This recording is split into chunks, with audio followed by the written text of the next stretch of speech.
आप देख रहे हैं मथुरा न्यूज़ 24।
चित्तस्य पदेन वाचां मलं शरीरस्य च वैद्यकेन योपां करोत्तं प्रबलं मुनीनां पतंजलि प्रांजलि रानतोस्मि। हथेलियों को 3 बार रगड़ेंगे। नेत्रों की सिकाई।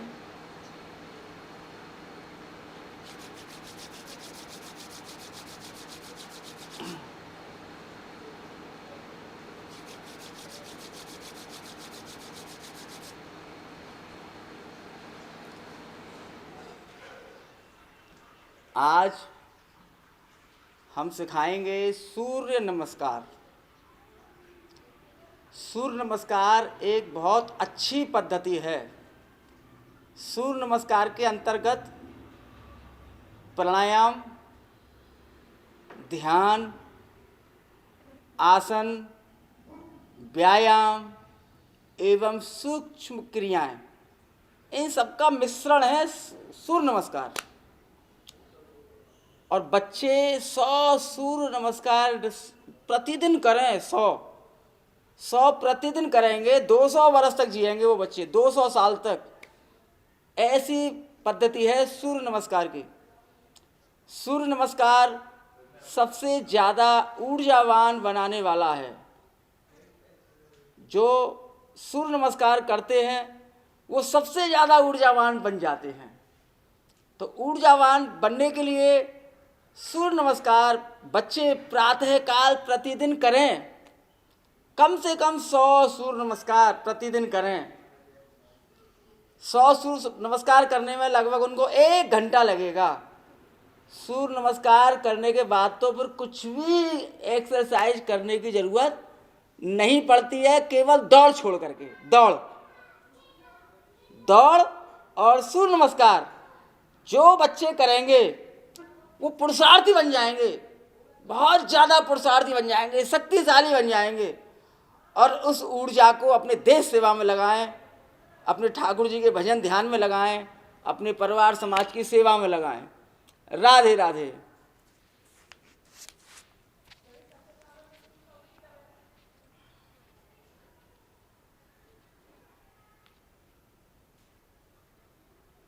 सूर्य नमस्कार में 8 आसन और 12 मुद्राएं हैं। ये सबसे प्रथम मुद्रा है नमस्कार मुद्रा। दोनों पैर मिले हुए और जो कोहनी है वो 180 डिग्री पर, ये कोहनी से ये कोहनी 180 डिग्री पर ऐसे रहेगी। और हमारे जो अंगूठे की जो हड्डी है, नीचे वाली हड्डी, ये दोनों, ये हाथ मिले हुए, ये अंगूठे की दोनों हड्डी, ये हड्डी देखिए, ये हड्डी का साइज यहाँ से यहाँ तक और ये यहाँ के साइज के बराबर है। ऐसे हृदय के मध्य में लगा लें इनको।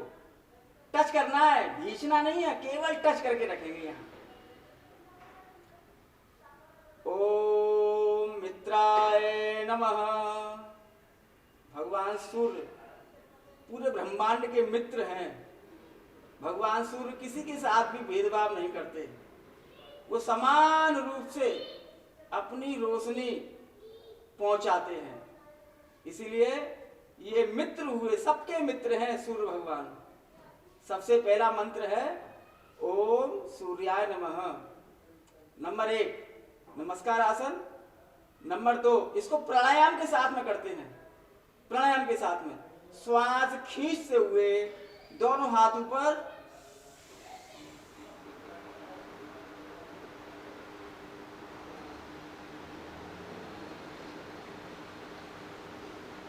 चंद्रासन नंबर 2। नंबर 3 पादहस्तासन।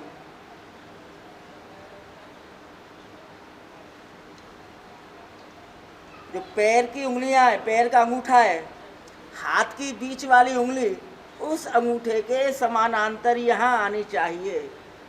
हथेली जमीन पर, हथेली एकदम जमीन पर। यह है पादहस्तासन। नंबर 4 एक पाद प्रसारासन। गर्दन आसमान की ओर, श्वास खींचते हुए।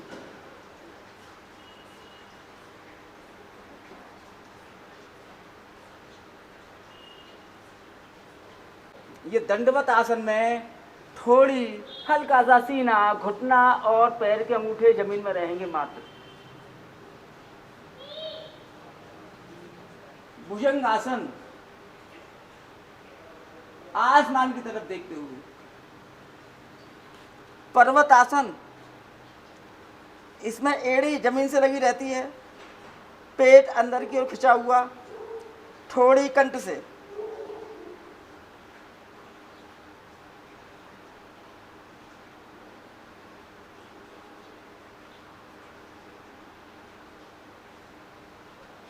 पुनः एक पाद प्रसारासन दूसरे पैर से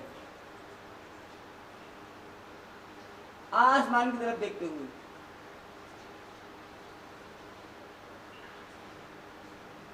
पुनः पादहस्तासन,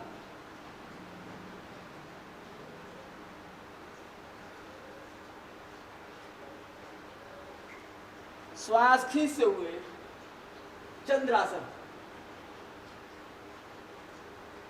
पुनः नमस्कार आसन। अब इसी को हम प्राणायाम के साथ में करेंगे। ओम सूर्याय नमः। नमस्कार मुद्रा नंबर 1। नंबर 2 श्वास खींचते हुए ऊपर चंद्रासन।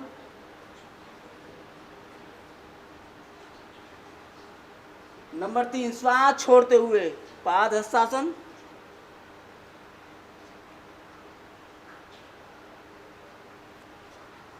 नंबर 4 श्वास खींचते हुए एक पाद प्रसारासन। नंबर 6 द्विपाद प्रसारासन। नंबर 7 दंडवत आसन।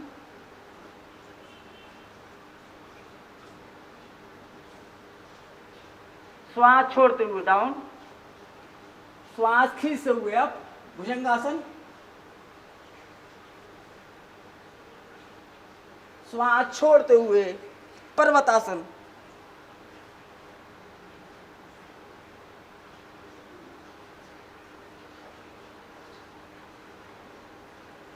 श्वास खींचते हुए एक पाद प्रसारासन।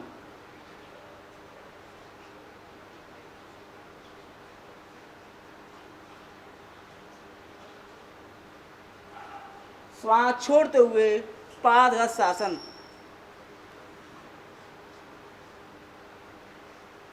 श्वास खींचते हुए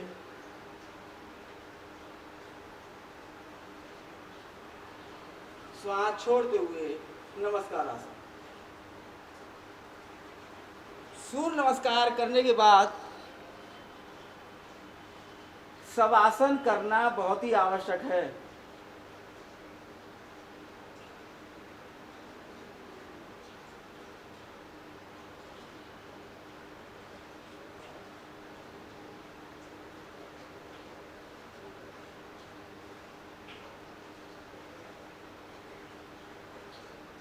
और करवट लेते हुए बैठे हो जाएं।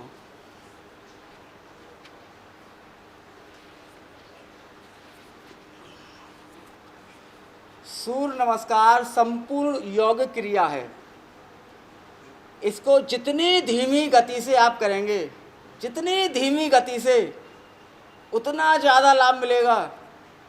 कुछ लोग हैं बहुत तीव्र गति से सूर्य नमस्कार करते हैं, रेलगाड़ी की तरह। 10-15 कर सकते हो, लेकिन ये प्राणायाम के साथ में अगर करेंगे हम, तो हमारे फेफड़े भी मजबूत बनेंगे, दिल मजबूत बनेगा, दिमाग मजबूत बनेगा। फेफड़ों को, दिल को, दिमाग को ऑक्सीजन ज़्यादा से ज़्यादा मिलेगा और सूर्य नमस्कार का लाभ, संपूर्ण लाभ मिलेगा। सूर्य नमस्कार ये सुबह खाली पेट किया जाता है, पूरब की तरफ मुख करके। जिधर से सूर्य भगवान निकलते हों उधर ही मुख करके, या उत्तर की तरफ मुख करके करें। इसको दक्षिण की ओर या पश्चिम की ओर मुख करके कभी ना करें, लाभ की जगह हानि होने का खतरा रहता है। राधे राधे। आज हम बच्चों को कुछ अलग क्रियाएं बतलाएंगे। उससे पहले आज हम बोलेंगे किडनी के ऊपर में। हम देख रहे हैं दुनिया भर में लोगों की किडनियां खराब बहुत हो रही हैं, और लोग कहते हैं पता नहीं आजकल कौन सी बीमारी चल गई है, किडनी खराब हो जाती है। तो किडनी खराब क्यों होती है, हमको उसकी जड़ में जाना है। इसके मुख्य कारण है, पहला कारण कि लघु शंका आ रही है, लेकिन जान आ रही कर वे कि थोड़ा सा काम और सिलटाए लूँ, जब काम है सिलटावे के बाद जाऊँगा लघु शंका करने। रोके बैठो है। अधिक से अधिक जो व्यक्ति लघु शंका को रोकेगो, किडनी में इन्फेक्शन आवे को डर बराबर बनो रहेगो। दूसरा कारण, भोजन के बाद में ढेर सारा जल पी जाना, ये भी किडनी खराब होने का कारण हो सकता है। तीसरा कारण, रात के समय में अधिक प्रोटीन वाली आहार करना। अधिक प्रोटीन वाला आहार जैसे दही, दही में सबसे ज़्यादा प्रोटीन होता है। इसीलिए कोई भी वैद्य ये नहीं कहता है कि रात को दही खाओ, कोई भी डॉक्टर भी नहीं कहता है रात को दही खाओ। क्या कहते हैं, रात को दूध पियो। दूध आधा घंटे में हजम हो जाता है, जूस आधा घंटे में हजम हो जाता है। दूध और जूस ये दोनों आधा घंटे में हजम हो जाते हैं। खिचड़ी ये 2 घंटे में हजम हो जाती है। दलिया ये भी 2 घंटे में हजम हो जाता है। खिचड़ी और दलिया दोनों पतले खाने चाहिए। कुछ लोगों को हमने देखा है पूरा भात सो बना के खावे खिचड़ी को और दलिया को, तो ये हानि करता है शरीर में जा कर के। खिचड़ी और दलिया बनाने की जो विधि है, 40 ग्राम दलिया और 400 ग्राम पानी, उससे 10 गुना अधिक पानी होना चाहिए उसके अंदर, तब उसको आंच पर रखिए आप बनाने के लिए। वो वाला दलिया खिचड़ी खानी चाहिए, 10 गुना पानी जल वाला।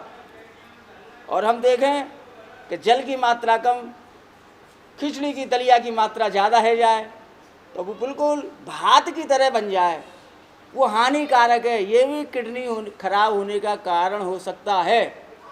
अधिक प्रोटीन ज़्यादा मिलने से,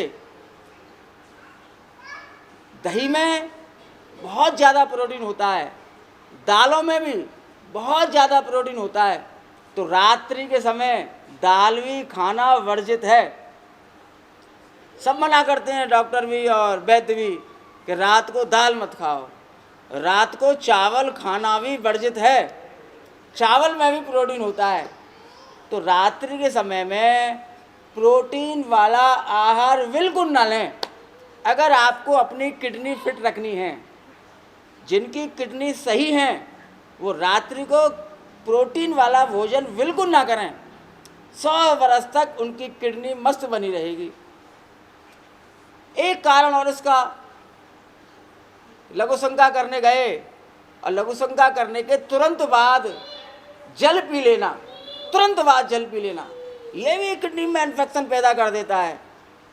लघु शंका भी आ रही है और प्यास भी लग रही है, सबसे पहले जल पिएं, उसके बाद लघु शंका करने जाएं, आपकी किडनी कभी भी खराब नहीं होगी।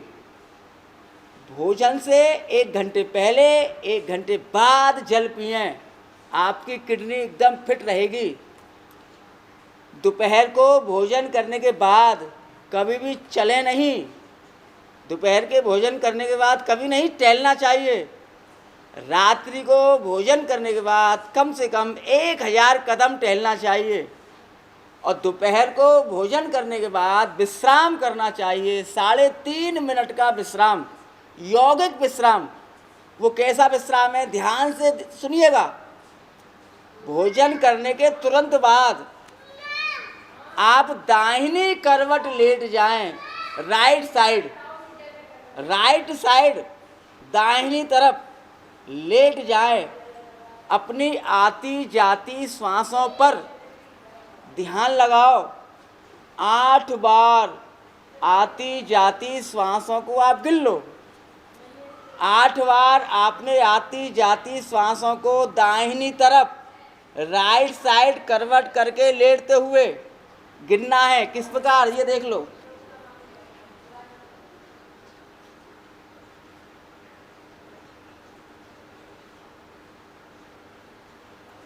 उसके बाद सीधे लेट जाएं, आती जाती श्वासों को 16 बार गिनेंगे। पूरा ध्यान आती जाती श्वासों पर। उसके बाद बाईं ओर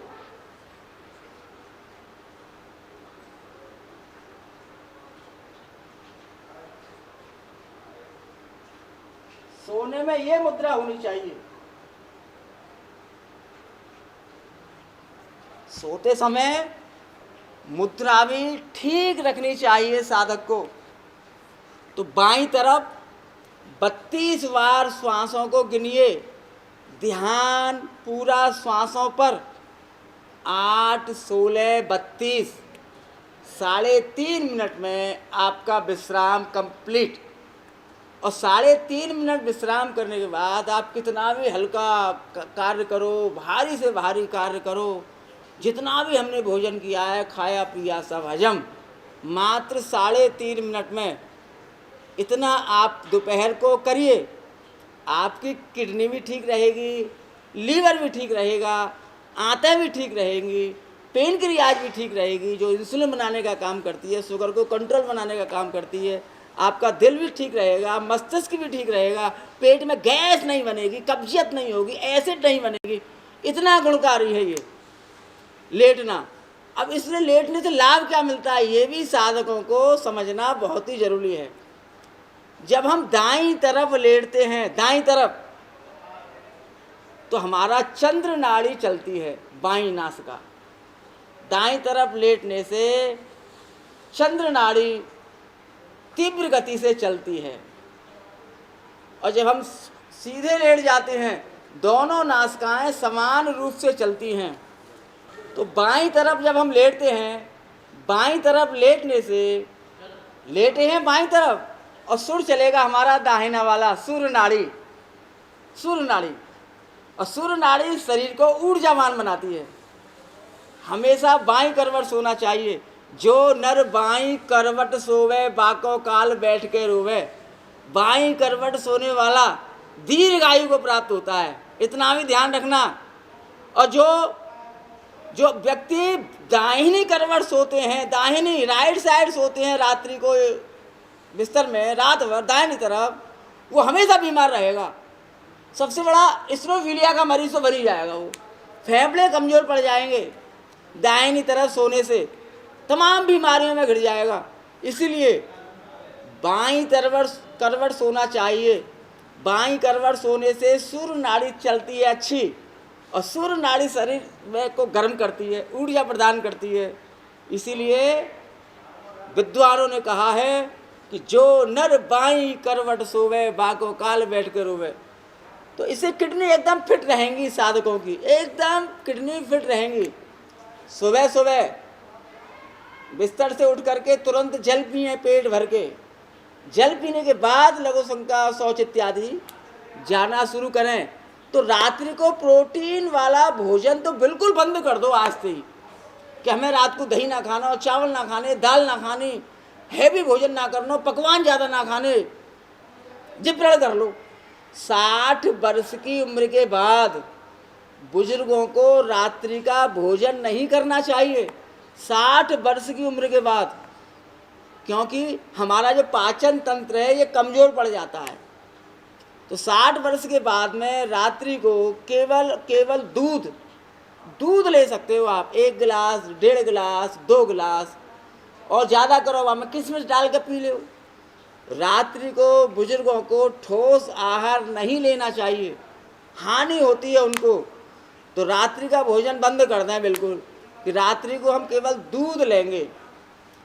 तो ये किडनी आप लोगों की एकदम मस्त रहेगी और स्वस्थ रहेगी। इतना उपाय कर लो। कोई भी भारी वजन अपनी सामर्थ्य से ज़्यादा नहीं उठाना चाहिए, इससे भी किडनी में इन्फेक्शन आने का डर रहता है। तो ये खड़े होकर जल न पिए, इससे भी किडनी खराब होने का डर रहता है। तो किडनी तो साधकों ने खुद ही खराब कर ली और दोष देते हैं भगवान को कि पता ना भगवान ने कौन सी बीमारी लगा दी। भगवान ने कोई बीमारी ना लगाई।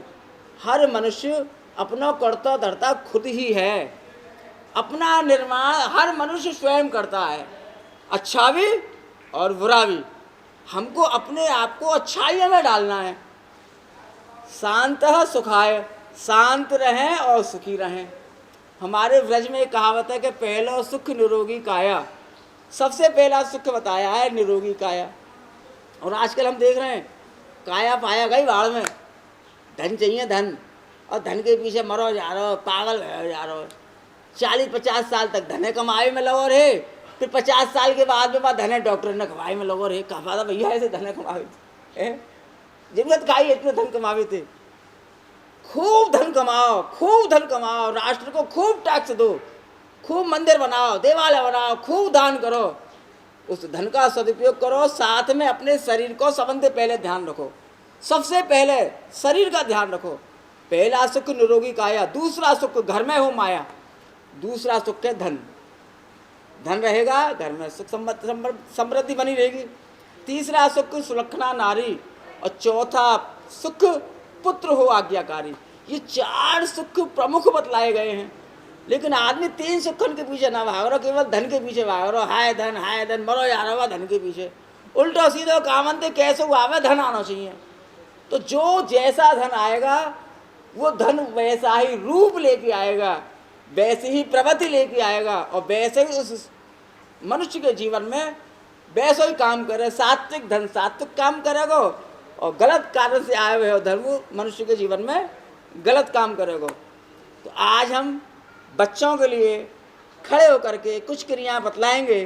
बच्चे लोग उन क्रियाओं को डेली करें और अपने आप को स्वस्थ बनाएं, मजबूत बनाएं, लचीला बनाएं और फुर्तीला बनाएं।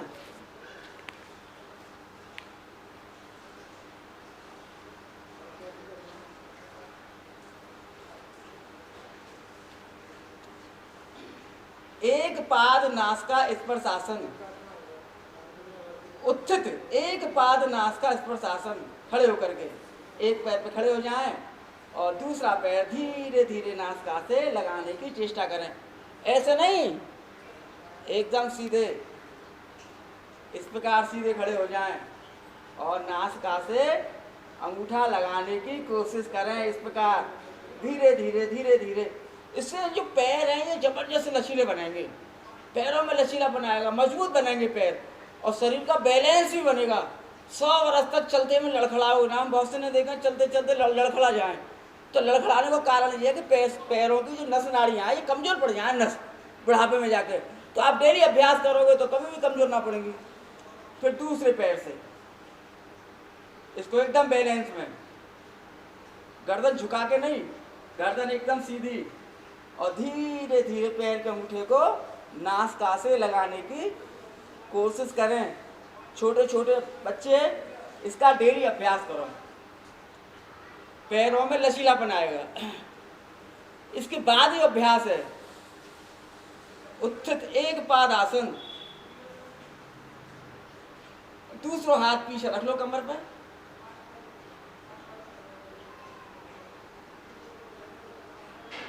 पैर एकदम स्ट्रेट 90 डिग्री पर। तीसरा दूसरे पैर से उत्थित एक पाद आसन 90 डिग्री एकदम स्ट्रेट रहने को पैर जामे।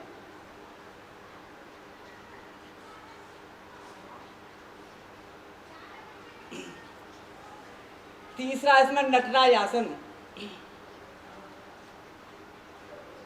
एक हाथ से एक पैर को पीछे से पकड़ लो,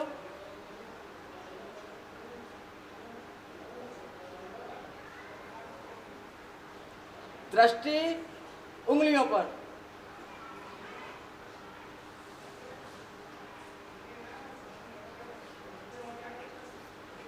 पैर बदल के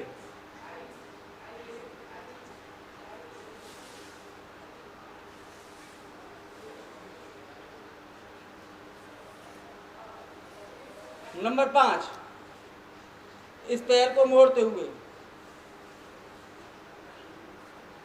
तो दूसरा पैर।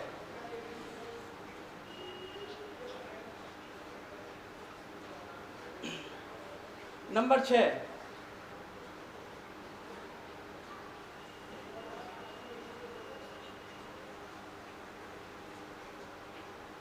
दोनों घुटने समानांतर उत्थित नमस्कार आसन, उत्थित एक पाद नमस्कार आसन।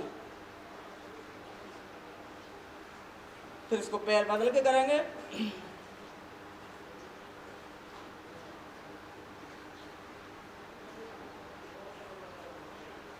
दृष्टि सामने की ओर,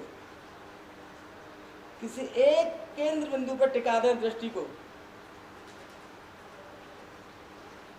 यह आसन शरीर को लचीला, फुर्तीला, मजबूत बनाता है, फेफड़ों को मजबूत बनाता है। यह आसन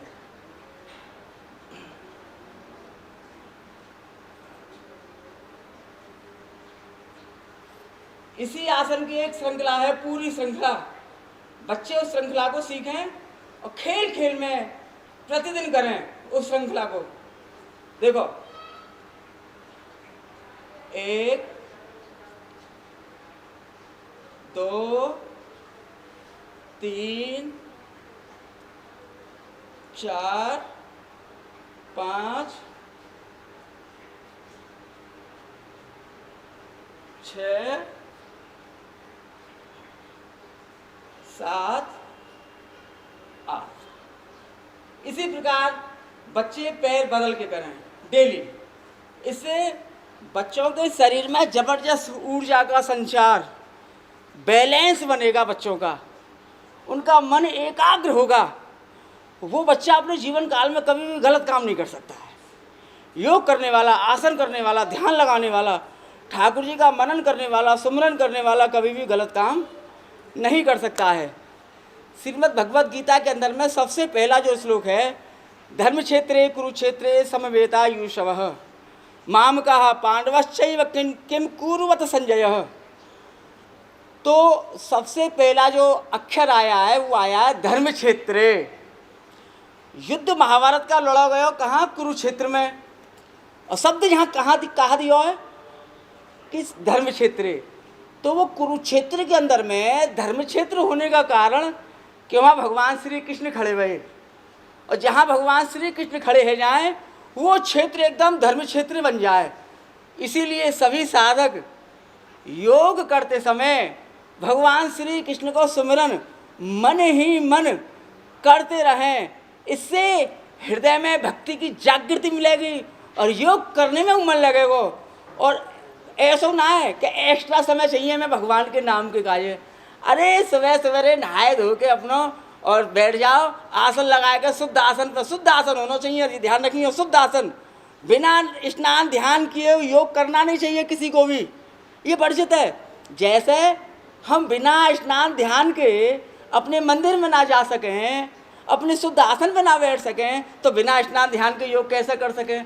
और आजकल तो ऐसी कुरीतियाँ बन गई हैं कि घर घर में योगाचार्य रह गए, कोई ने 8 से 10 दिन 15 दिन 20 दिन ट्रेनिंग लिया है और योगाचार्य बन गए। ये गलत है।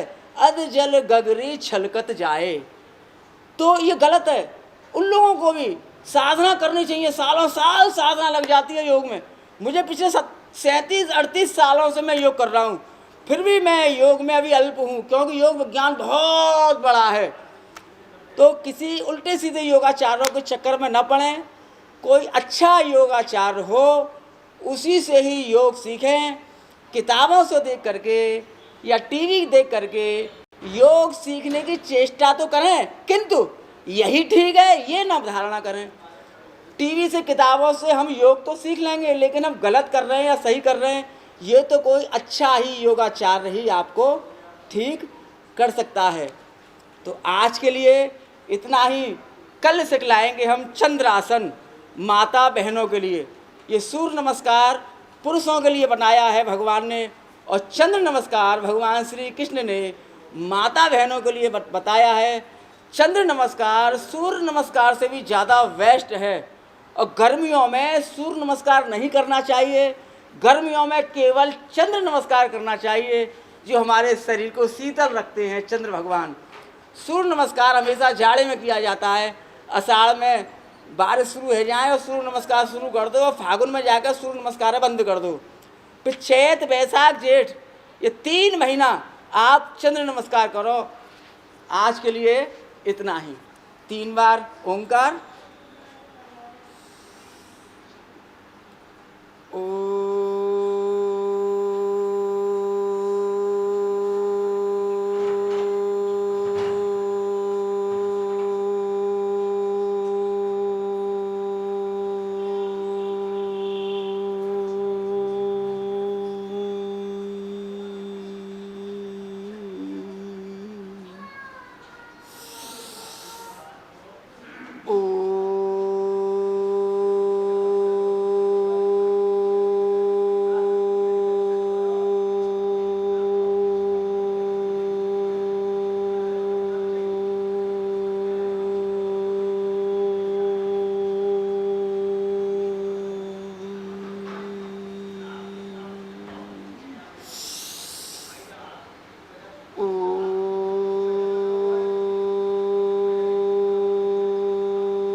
शांति ही शांति ही शांति ही। हथेलियों को रगड़ें कस के और नेत्रों की सिकाई करें।